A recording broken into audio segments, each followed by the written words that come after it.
Well, how are you? Welcome to the Championship Review here at the Riverside, and my name is Michael Dwyer. My name is Diarmuid Byrne.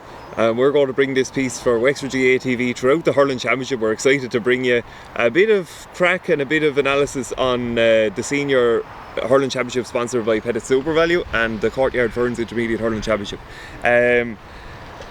There's a lot of analysis that takes place in the county, but I think one of the things that I want to use this piece, Dermot, is I want to see about looking at the whole championship as a whole and seeing, can we start a conversation about could it be done a little bit differently, and could we make it a bit better for the players involved and the supporters so that Wexford hurling in general gets better in the process? Yeah, well, looking at the championship, as a player and both a supporter as well, it's kind of frustrating that it's just ran off in these 7 weeks. As a player, like when you're looking out, if you go out the first week and pull a hamstring or something, you could be gone for the whole championship. So looking at it, maybe with a gap in between or 2 weeks on and then a week off, maybe it could be a bit better. Interestingly enough, the Sunday game actually looked at both Wexford and Waterford this year. The two championships were ran off by the end of August, and Waterford ended up bottom of Munster and Wexford ended up being knocked out early enough as well. So maybe that is something to be looked at in the future, and maybe a different format is needed in order to improve the standard of hurling in Wexford, and it allows for growth and development as well. Definitely. Well, something that struck me there when we were thinking about it is Michal Martin recently said there to the Irish Examiner, he said that the fact that there is a strong depth of feeling within the county should be seen as a positive, and we need to channel this to make the necessary improvements, and that's in relation to the senior hurling team. But I think the same could be said about the whole thing as a whole.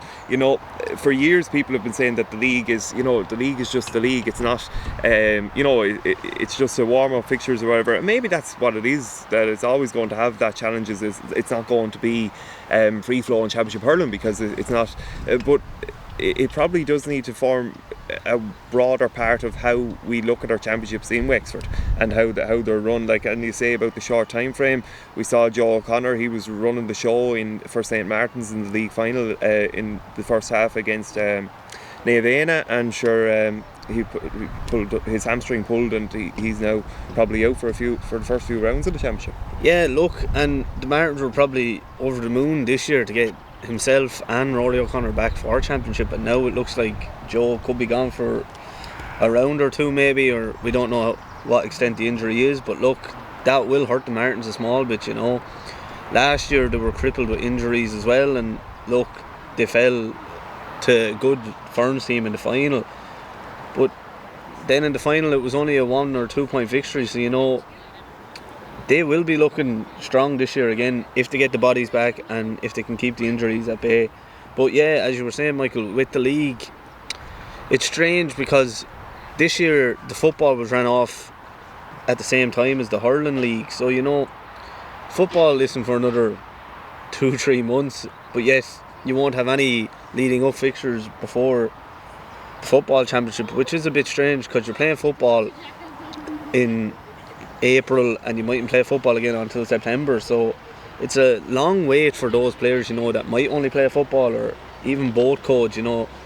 It's all hurling now, but some teams will continue to train football, I suppose, as well. But the league is a bit funny because the teams, they are weakened in all teams are going to be weakened in the league because you don't have the county players involved, so you can't really look at league form going into this championship because no one knows what's going to happen once those players come back. It's very funny when you think about it. Even looking at my own club, the Raps, people might look at us in the league and say, oh, the Raps could be struggling, but I actually think we're kicking on now and we could have a major say in this championship if it is to happen. Yeah, absolutely. Yeah. Very good. Well, I always think that a rising tide lifts all boats, and I think the same could be said, if with more senior hurling clubs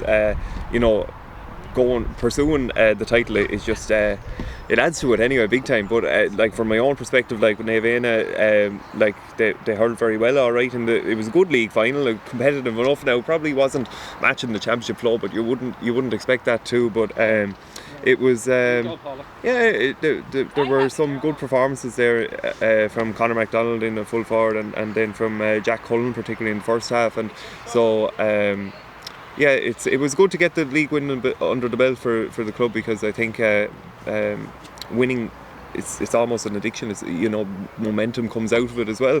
So there was certainly there's a good feeling in the camp in Navan as well there. Just looking at the other fixtures, you've had a look at them as well, Dee. Well, just to go from the very start, I think this is probably the most open the Wexford Championship has ever been, in my eyes. There's a lot of inter-county players coming back, and they're going to feel hurt over the way that Wexford played this year, so they're going to come straight back in, and they're bulling to go. You're dead right. They're ready to hit the ground running. So, like in Group A, we have Glyn and the Harriers. Chin was sort of carrying that injury. Just bring it up. Chin was sort of carrying that injury, in the championship for Wexford. So that could be a worry for the Harriers. If he picks up another injury, like the Harriers without Chin are a completely different team. I feel like he just brings so much to them. Now they do have other great players. They had that under-21 team that done so well, and now those chaps are starting to show face. We played them last year and they gave us a very good match, and it's funny, it always seems to be a great match when it's the Wexford Townies versus the Enniscorthy Townies, but that young Harriers team I think might have a big impact. Glyn this year, unfortunately, this championship is going to be different as well, because after the coronavirus and so on, lads are gone back travelling. Yeah. And I've seen that Glyn have been decimated by lads, going on a bit of travelling and so on. So they'll be missing a few hurlers this year. But look, that's when you have to call on lads, that the squad players that have been around for years, and they might have a good go at it. I'll let you take the second fixture, Michael. Then it's Gorey and Oilgate. We can't have too much bias, but look, sure. Gorey and Oilgate. They're in great form. They're really hoping to hit the ground running with the fixture against Oilgate, and would you know anything on the ground about what's going on in Oilgate? Well, Oilgate, Des Myden's first year in with him. They're after putting a serious pre-season in, from what I've heard. Right. Serious pre-season. Yeah. So we played in first round of the league now, and they were going well now, in all fairness to them. I think Damien Reck is going to be back. He didn't feature that much for Wexford, so he's going to be a major positive for them.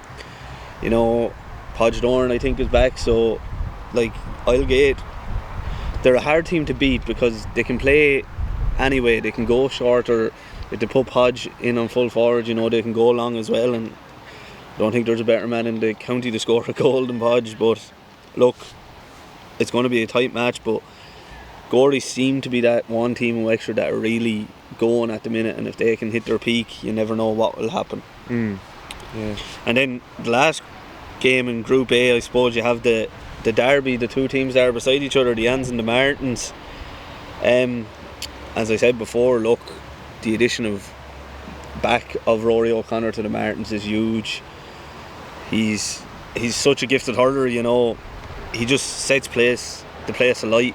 Even hurling for Wexford this year, the minute he got the ball, the crowd were anticipating Rory to do something special, and he does it, and he can bring that into that club hurling.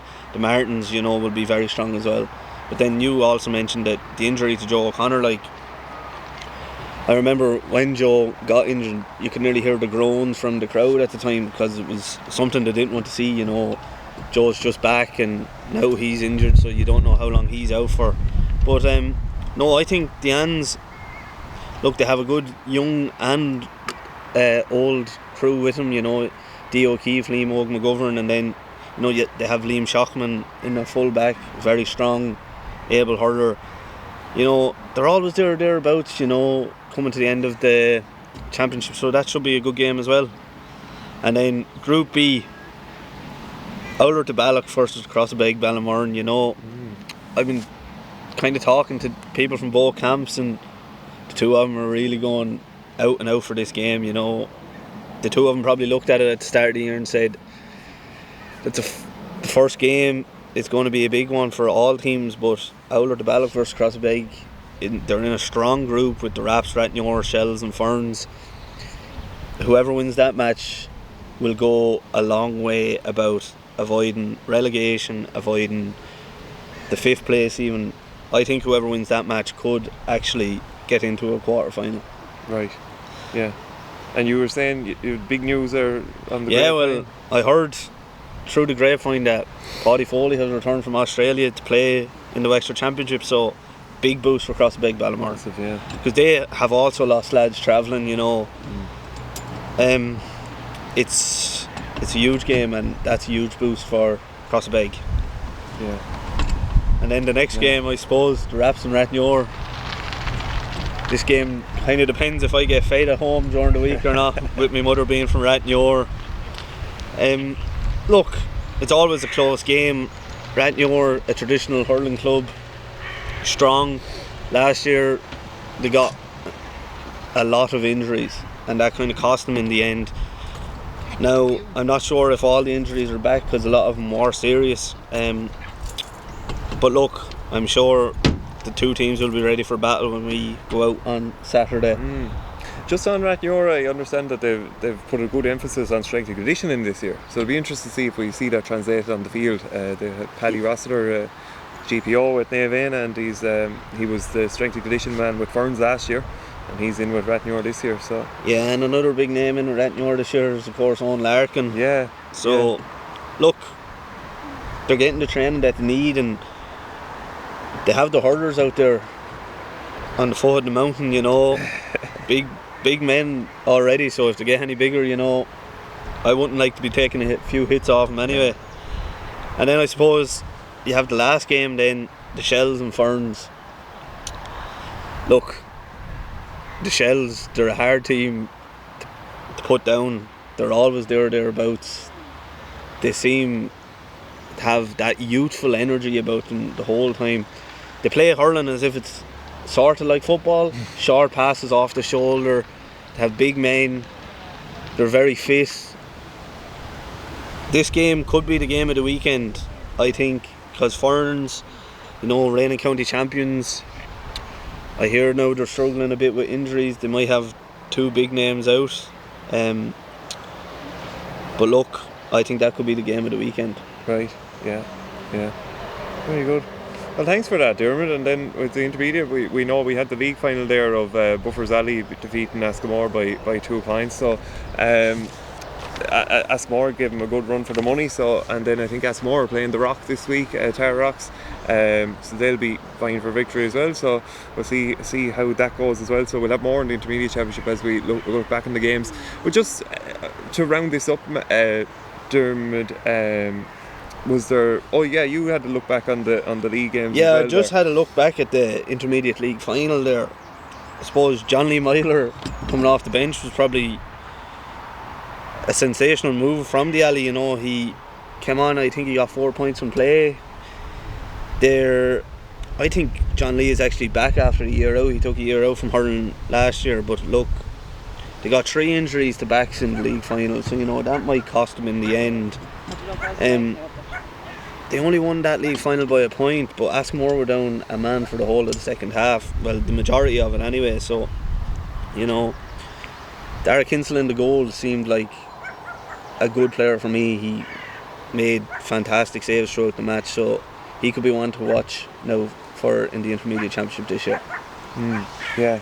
And you had a look as well at the Division 3 one. Well, I had a look at all of them. Oh, now. yeah. So, you know, the Martins were playing Cushestown. They had a 4-point win. The Martins actually got a man sent off early in the second half. So, look, Ben Stafford's frees kind of kept him ticking over. He's a sensational free taker. So, the game kind of died out in the second half. It was 2-12 to 1-6 at half time, and then I can't quite remember what the final score was, but it kind of died out in the second half. But the Martins won by 2 points, and then the Division 3 final, which would be sort of your junior hurling championship, you had Kilmore, who would be a first team, and the Harriers second team.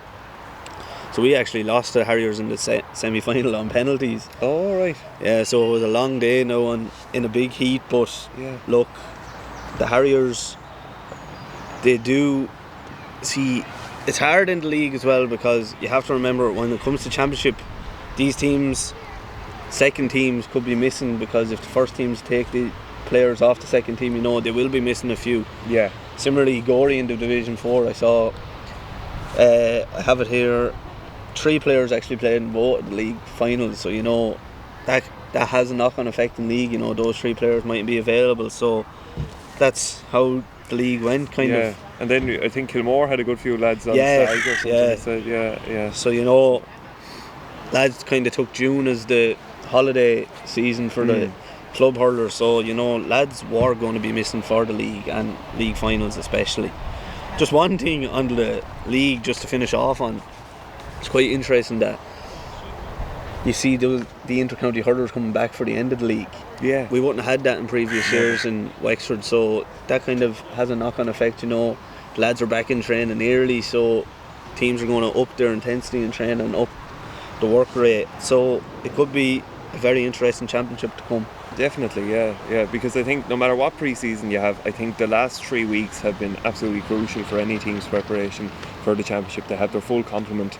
It's just the intensity just keeps rising week on week, and then coming into the championship, you know, the week before you're sort of getting your game plan ready, you're doing all your little drills as shooting and tackling and so on. You're kind of refreshing the body, whereas the work has been done now. You just got to trust the process. Definitely. Just one thing to round this off, Diarmuid. We're both statsmen for our respective senior hurling teams. Just in general, what do you've been involved since you won the championship a few years ago. What do you think stats bring to a senior hurling setup? Well, look, stats bring a lot. Like, the club hurling now is nearly going as professional as the inter-county setup, you know. Even in Camogie, I know some senior Camogie clubs, and they're using the GPS trackers and everything now as well, so they're getting stats off that. But look, stats, I suppose, they give real-time information to the managers, you know. Like, if you hit 4 long puckouts and you're after losing 3 in a row, you know, you can tell the manager, look, we're after losing our last 3 long puckouts, it's time to go short maybe. And they can relay that message onto the players, you know. They get information quite quick, which is good, and they can change their game plan or just tweak a little thing or two to give them the better opportunity to win, I suppose. I think sometimes people get wary of stats and they think, oh, it's gone too clinical and the fun has gone out of it. And yes, the fun, like, as in, because it's more competitive now, it's there is a more professional element to it. But the way I look at stats is, when you're in the heat of battle, it just gives you another perspective that might be able to slow down your thinking a bit and make that change, but that small change for the betterment of the whole outcome of the squad. So it keeps it fresh, and that's the way. If anyone was asking me about stats and its use of the club, is that, like, it's not meant to be something clinical or something dry. It's meant to be something that adds life to the team. Like, a lot of players and supporters alike probably have a worry about stats, that it can influence decisions about substitutions, but that's not what the managers wanted there for. They wanted there to gain a bit of knowledge, like, about what's happening in the game.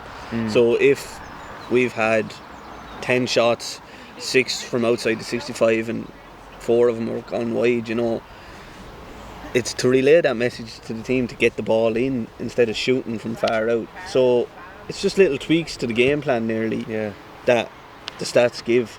Reminds me of that line from, I think it's Drucker, a business consultant. He says, what gets measured gets managed, and it's something like, you know, if you don't have that measure, then it's like, you know, shooting, fishing, or like just picking things on the fly. Is there anything you want to add, Diarmuid, as we wrap this up? No, that's it. I suppose just that going forward, you know, we'll be looking at games and reviewing sort of the setup and structure, and maybe acknowledging what teams are doing to try to get the upper hand in the Wexford Championship this year.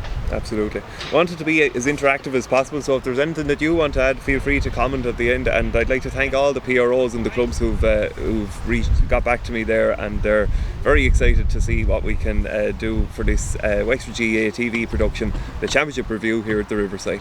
See you next Monday.